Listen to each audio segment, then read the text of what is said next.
You are listening to the Your Empty Nest Coach podcast with Coach Christine, episode number 38. Michelle's story, Loving Through the Empty Nest, raped as a teenager, and how it changed her life. This podcast is for you, a mother who years ago walked away from a career to raise your child. Sure, you've been busy volunteering, carpools, maybe part-time work, and taking care of everyone. But your main gig? That has been your child. Now that they are in their later years of high school, the empty nest looms ahead for you and it is freaking you out. I've been there and I get it. Together, we'll turn our freaking out energy into freaking awesome energy. Hello, my future empty nest friend. Before I get started, I have a request. My team and I are planning on taking some time off over the holiday season. And rather than going completely silent for that time, we thought we would share listener favorite episodes or snippets. That means that we are looking for your submissions for one of two things: something you learned from the podcast that has helped you, or your favorite episode. For both of these, explain what they mean to you and tell us what episode number it is from. You may email your recorded submission with your phone audio recorder or type it out. Send your submissions to podcast@youremptynestcoach.com. We look forward to hearing from you, and thanks for your assistance. And as always, a quick reminder that all of my episodes are brought to you by my free 7-day program, The Empty Nest, a guide to uncovering my future. And to be clear, we are talking about your future, not mine. Hop on over to my website, youremptynestcoach.com, and sign up today. Look for the link that says Uncover Your Future. For those of you who need a trigger warning, Michelle's story does include being raped as a teenager, as well as being in a dark time with no future plans. That being said, she's completely inspirational, and I can't wait for you to meet her. My amazing Empty Nest listener friend, my guest today is Michele. Full disclosure, Michele was one of my beta clients, and it was my extreme pleasure to work with her. I remember one of the first things she told me that she almost didn't graduate from high school. And yet she had in her same introduction to me that she has a BA in psychology, a teaching certificate, and a MS in special education. Do I have that right, Michele? That is correct. I clearly remember reading through this and thinking, this woman's tough, has been through it, and must have an amazing story to tell. I am super thankful that she has the courage to share a little bit about her story with us today. So welcome to the Your Empty Nest Coach podcast, Michele. Yay, thank you. I'm so excited to be here. I'm so excited to have you. I'm like, listeners, we're like, our hands are up, jazz hands. We're so excited. Yeah. Michele, thanks for being brave enough to share a little bit about your life story with us. I would love it if you would start by telling us a little bit about yourself, your family, and where you currently are on the empty nest journey. Okay, well, usually when I think about myself, I think mom first. That is my first role. But I am also a wife and a teacher. I have twins, and they move in to college for the first time on August 22nd. Oh, it's so close. Yes, I have a date memorized. I have been married for 24 years, and I am, I guess, what they say, a low-incident autistic support teacher. Big mouthful. I teach special education. And as far as where I'm at in my empty nest, my beef stew is simmering. Excellent. I am enjoying the moments right now, the focus of my twins and where we are in the moment. I'm not stressing about where we're going. I'm not thinking about where we've been. I'm just enjoying the moment and simmering. We'll see what bubbles to the top. Oh my gosh, this makes me so happy. It's the perfect emoji. It really is. Isn't it funny? It's exactly where I'm at. My editor was like, beef stew, where are you going? But it's perfect. It's absolutely perfect. And, I've been trying to think about where am I at? Where am I at? And that's ideal. That's exactly where I'm at. I'm simmering and I'm enjoying the simmer. Good. Nice, slow warming up to the ultimate meal kind of thing. You know what I mean? Yeah. So that's where I'm at. Yes. Wonderful. So, Michele, one thing you shared with me is that you have powered through, I think I have this right, circumstances in your childhood, let me talk, slash teen years that might shock others. While that may be true, there are other people who may have a child going through what you've gone through, and knowing where you are now may be just what they need to hear. So, what is it about your early years that you think will be shocking to some? I think shocking, like when I read that, I'm like, well, it's relative because shocking to some is not to others. For me, like when I've told my story, I'm just kind of like, well, it's mine. It is what it is. Others have been like, wow, that's an amazing story. My story, I guess, starts with at 15, I was raped. And it did a number on me. I tried to commit suicide. I didn't want to live. I did not want to live at all. It was just like, there was no feeling whatsoever. If you could feel numb, that's what it was. Complete and total numb. All I wanted to do was sleep. I lived, I sit there, I look at my kids now, they're just graduated. And I think when I was their age, my goal in life was to stop living at 21. I had nothing planned after 21 because I figured, okay, 21, I get to drink and then there's nothing to live for. So I lived my life without what I would call purpose. I just was there. So I guess that's pretty shocking. Yeah, it's real. And that's like, even, it's a lot. It is. And, and do not get me wrong, as I'm, laughing, and it was hard, and I would never want anybody else to go through it. But at the same time, I can't dwell on it. Right. Because if I did, I wouldn't see all the good that is now. There are teenagers that go through some really, really tough struggles. And the key is they can overcome. Yes. And I'm an example of that. My kids know my story. They know my story probably more detailed than what some would want their kids to know. My husband knows my story, and they are amazingly supportive. It's like, it's kind of like, this is kind of odd, but it's kind of like a scar that you have that's kind of like a badge of honor. I know that sounds odd, but it's there. You wear it. It doesn't bother you anymore. It's just there. So I don't know. I mean, I feel like I should be sad, but it's hard for me to be sad because I'm not living in that spot anymore. That's really good. And I think so in the moment though, when you were, 18, 19, 20, obviously, I guess you could never imagine you'd be where you are today. No future plan. No, literally, I was making choices that when I look back on it now, I think, oh my gosh, I'm surprised I'm not dead. Wow. Literally, I'm surprised I'm not dead. Jumping in the back of strangers' cars, making poor choices as far as, illegal things, not like, but like drinking. I drank in high school. That's what I did. I did the college things, the kids at college, the things that kids did in college, I did them in high school. Okay. So it was kind of like when I got to college, because I made that choice and had gotten through all the gunk, I'd like to say I had my head on straight more. It was almost like my high school and college were flipped. Interesting.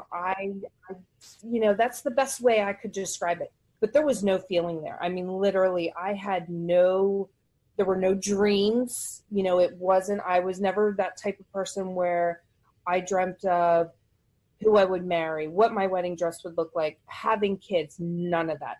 It was literally like looking into a black hole. I saw nothing.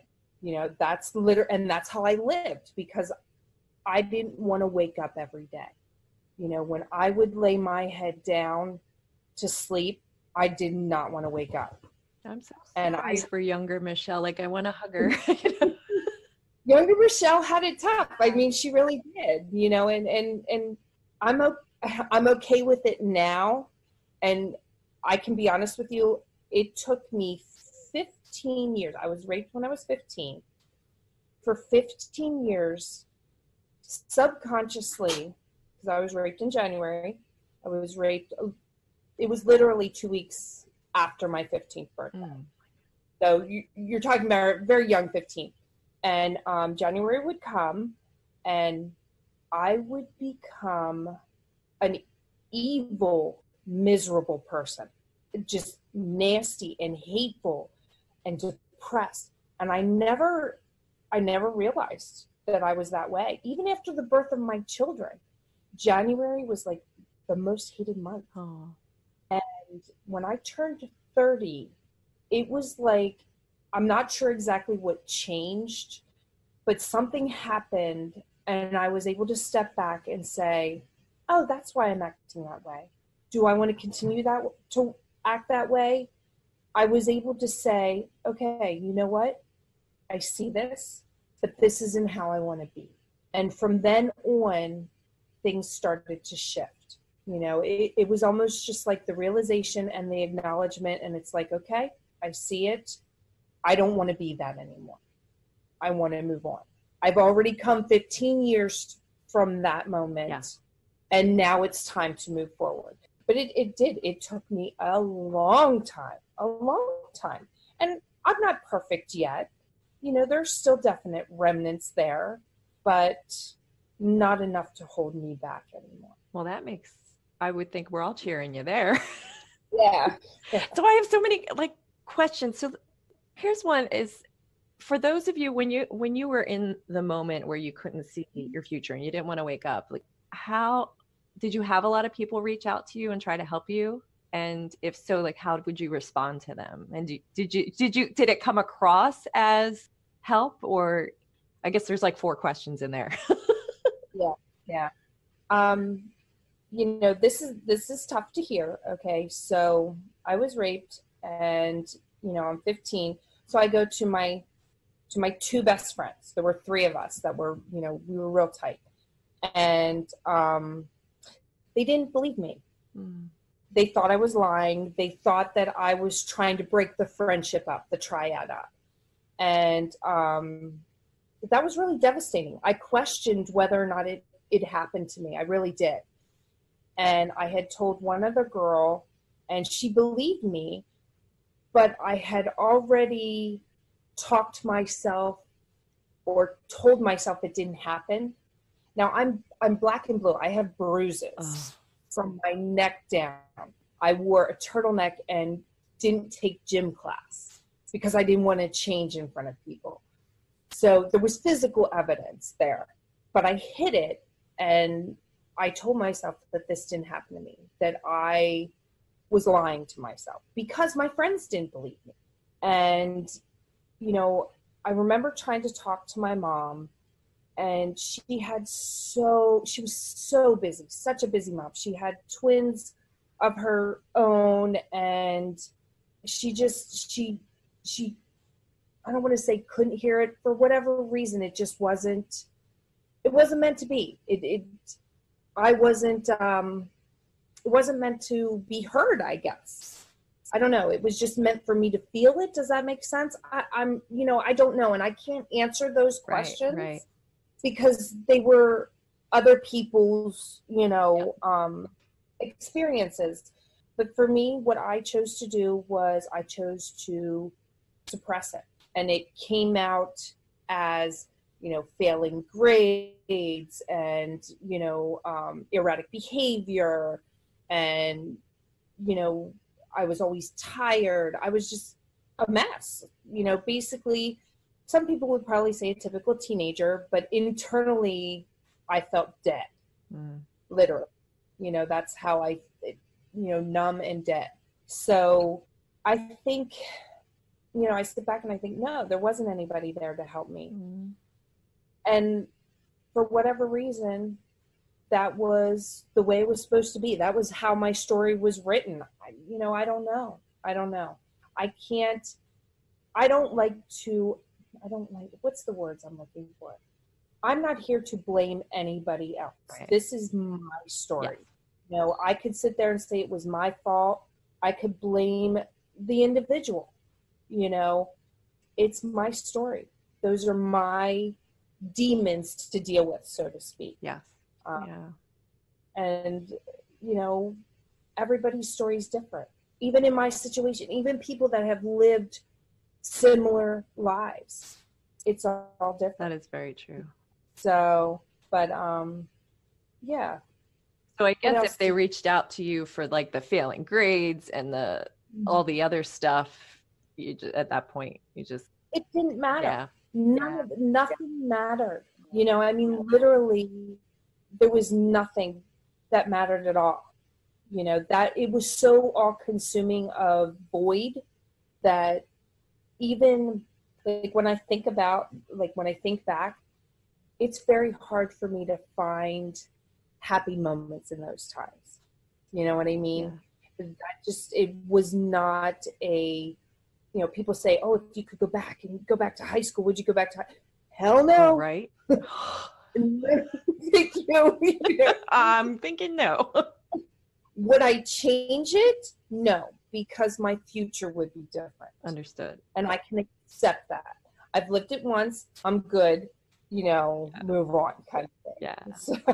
So, okay. So what are some of the most helpful things that you found over your life in helping you to get to where you are now? You know, that one, when I read that question, I thought, oh my gosh, what have been the most helpful things? You know, I'd like to sit there and say there were pivotal moments. Yeah. You know, like I always think I dated this guy, like after my whole, you know, struggles, I dated this guy. I was 18 and he hit me. You know, he was, yeah, I didn't have healthy relationships. How could I? I didn't know. I don't know how you would. Right. So, for whatever reason, he came to my house and I slammed the door in his face. And it was the most empowering moment that I can remember in my teenage years. I mean, literally, it was probably the first time that I ever felt good. And from that moment on, I started making decisions. I started going to college. I started finding joy.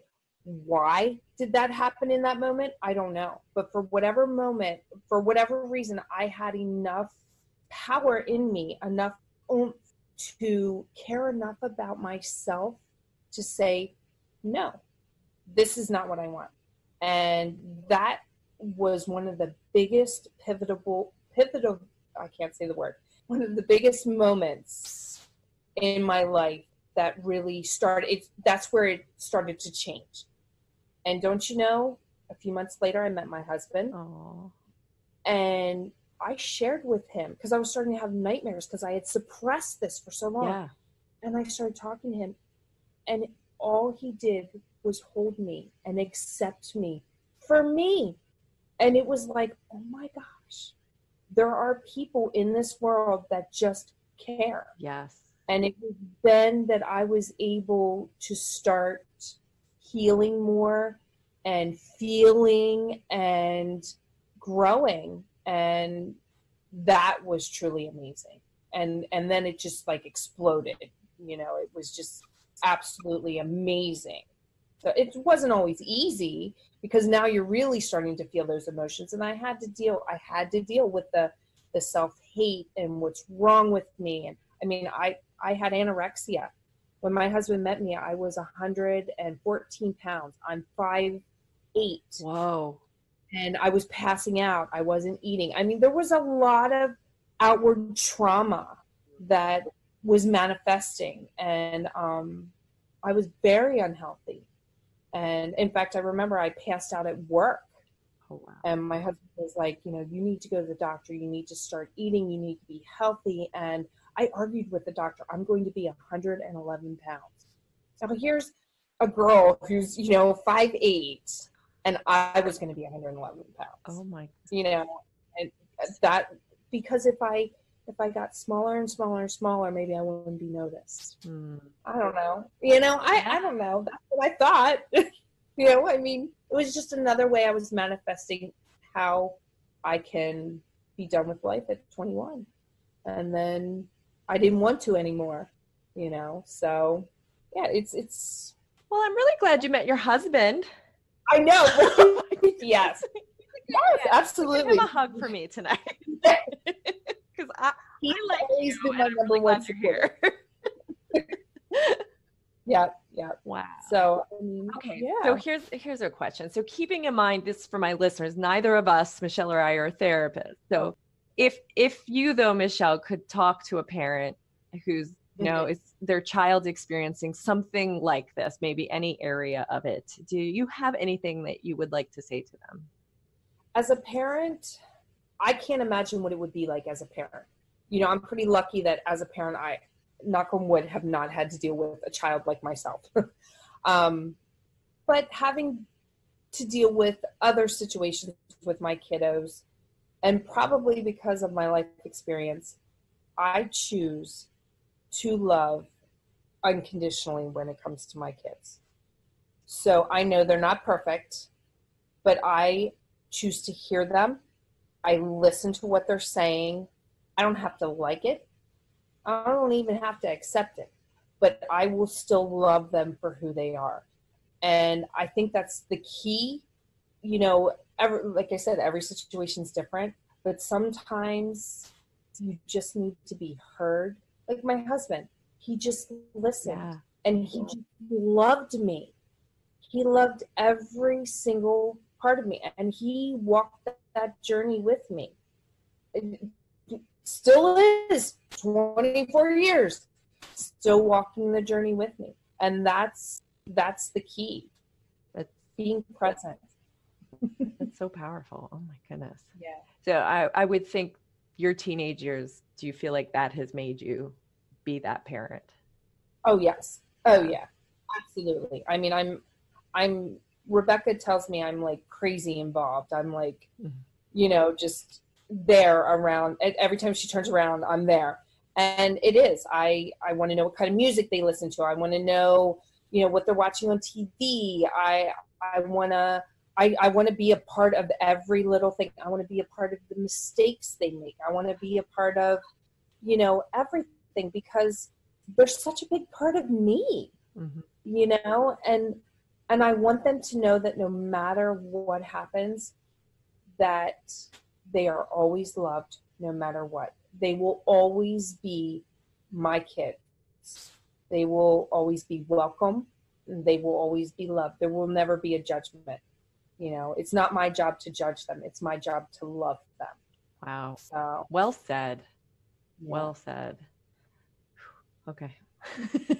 All right. So here's a heavy question. In this moment right now, what are you most proud of in your life? Well, I guess there's so many. I mean, I'm proud of my kids, first and foremost. They are amazing young adults. They're so excited about their future, which is amazing. I love that. I'm so proud that my husband and I will be married 25 years next May. That is just huge to me. I mean, looking around, I'm proud that I have been able to, go from barely making it through high school to having a master's degree and helping other kids. I think I'm pretty darn strong. You are. Yes. If you ever doubt it, you call me, because I have no doubt. Yeah, I think I'm doing pretty good. I think I am. You really are. You really are. So is there anything at all that you would like to share with my amazing listeners? Love yourself. Be kind to yourself. We are human. We're not perfect, and it's okay.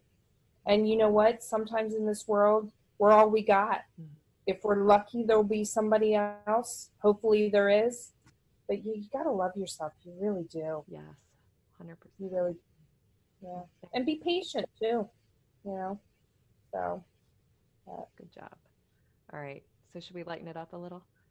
Yeah, Okay. probably. All right. Okay. All right. So before you go, I have my 4 questions that I ask every guest of mine. You probably have it memorized by now. Okay. So waffles or pancakes? Waffles. My husband makes the best homemade waffles. He does. And he makes them my birthday every year. Love Awesome. I like that. Okay. So what is one item you can't live without and why? Caffeine. I tried once. It was the 3 worst days of my life. And I just decided I don't want to live without it. I love coffee too much. Totally agree. Totally agree. I've given up everything else. I'm keeping that. Yeah. I love it. Yep. It's worth it. What is your all-time favorite movie and any particular reason? I was trying to think of this, and I don't have a particular movie. I have people or moments that I've seen movies with. So, I love Star Wars because it was a movie I saw with my dad at a drive-in theater when I was younger. I love Wayne's World because it was my husband and I. It was our first date. Aww. Yeah. I love the Piglet movie because it was the first time I ever took my twins to a movie. That's a great movie. Yeah, right. So I don't have movies that I love the moment of the emotion and everything around it. Yeah, the experience of the movie. That's what it's all about for me. So I love that. That's great. All right. So you have an hour of alone time. No one will bother you, not even the ferrets. She has ferrets, listeners. What is your go-to thing to do? Well, I am lucky because every day that I drive home, I have about an hour commute, and it is my time. And my go-to is my Audible. And right now, I am learning about mindfulness. I love to learn and grow and listen to, lectures or whatever I can on Audible. And that's my go-to. That's my hour of bliss. That's wonderful. And do you remember what you're reading now? Did you tell me? Yes, I did. Because I'll put it in the show notes because you like it, right? It is so good. It's called The Science of Mindfulness. Awesome. And I love it. Love it. All right, listener, there's a new book recommendation. Okay, so my empty nest friend, thank you for listening to Michelle's story. I would like to challenge you to think of someone who could benefit from hearing her story. And please share this episode with them because she did her part by being here and she's amazing. To see where she was and now where she is so inspiring. So I'm so glad you shared that with us. And my wonderful empty nest friend, should you have any follow-up questions for Michele, please feel free to email me at Christine@youremptynestcoach.com and I will be sure that she gets them. Michele, thanks for sharing your life with us. You are one tough cookie and an amazing lady. Thank you. You too. Awesome. Bye. Please don't hesitate to fly on over to our Facebook group. Our name is Green Popsicle Sticks. Want to know why? Listen to episode number 17 or head to my website, youremptynestcoach.com/community for links to join our flock. Why should you join our group? Well, the adjustment to not having your kiddos at home full-time isn't always easy, but it sure can be a ton more fun with a flock of friends. We look forward to seeing you there. If you are ready to begin the journey to find future you and use her as your GPS, definitely sign up for my free program, The Empty Nest, A Guide to Uncovering My Future. Episode 13 covers the high-level concepts of that program if you would like to check it out. If you like what you hear there and are ready to deep dive into the concepts, then take my free program as I provide videos and worksheets to assist you on your journey. Oh my goodness, did you hear? I have an online program, The Empty Nest, First Steps Towards Success. I now offer GPS reset weekend retreats, unplugged and charged up. And I am available for speaking events. Seriously, what are you waiting for? Visit my website or see this episode's full show notes. The questions I have for you in this episode are, number 1, What have you had to overcome to become who you are today? And number 2, how are you telling your story? As always, I provide content to make you think, my empty nest friend. My hope is that I am able to provide you with thoughts that positively impact your life. You'll find the show notes for this and every episode on my website. My next episode's title is Courage Addiction. Don't forget to subscribe to this podcast. It is free and you'll be notified when I post a new episode every Friday. If my show has helped you in any way, please share it with one other person you think it will help too. You'll be giving them a free gift. Thanks for your time and energy with that. And thanks so much for listening, my empty nest friend. Remember, you are amazing.